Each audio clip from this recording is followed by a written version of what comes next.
We started reading yesterday Psalm 23, and I want to be brief, but I feel like this season of COVID, Jesus has been the shepherd to me and to us that he promised he would be.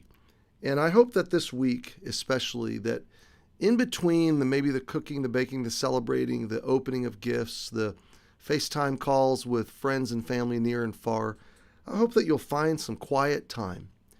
Find a window where there's some light, open your Bible, read the Christmas story. If you really want to read the Christmas story, I'll give you the breakdown of the chapters. It's really pretty simple. You have 4 Gospels. Mark doesn't cover the Christmas story.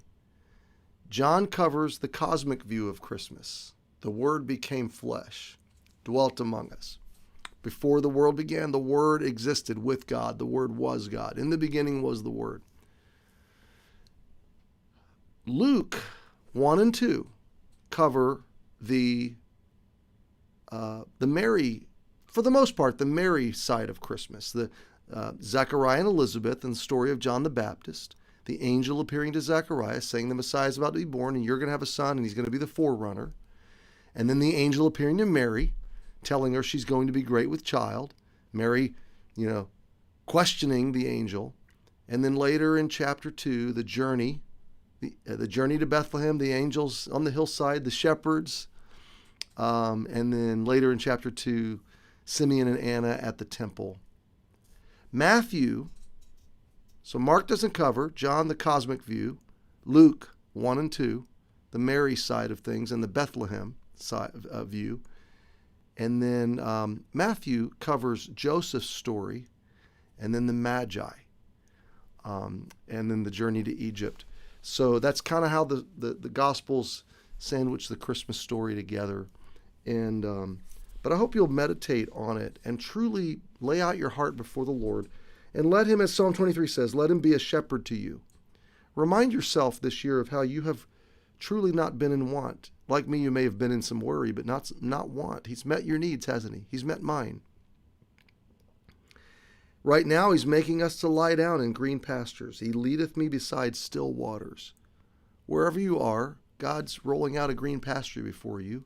If you'll lay down, if you'll be still, if you'll be still and know that he is God, if you'll let him minister grace, his word, his promise, his presence, his comfort. I know that some of you have a loved one that you've lost. You're grieving right now, and grief is a long process. And be patient with your heart, and let God shepherd your heart through grief. Don't pretend it isn't there. It is grief, and this is a true season to be sorrowful if you're experiencing that loss. But God's Spirit is a real present comfort, and he will comfort you, okay? So receive and experience that comfort. Let him restore your soul. Verse 3, he restoreth my soul. He leadeth me in the paths of righteousness for his name's sake. So he wants to restore you, your hope, your strength, your emotion. He wants to restore that inner you that's so depleted through things like COVID or loss or worry. He wants to restore that. And then he wants to lead you in paths of righteousness. He wants to make your next steps clear. And I have some friends right now that have lost loved ones, and your next steps are just blurry and foggy, and you just don't know what they will be. But God does, and he's going to lead you. So throw yourself into his care. You're his sheep. He's your shepherd. Yea, though I walk through the valley of the shadow of death, I will fear no evil. How can I walk through a valley of death?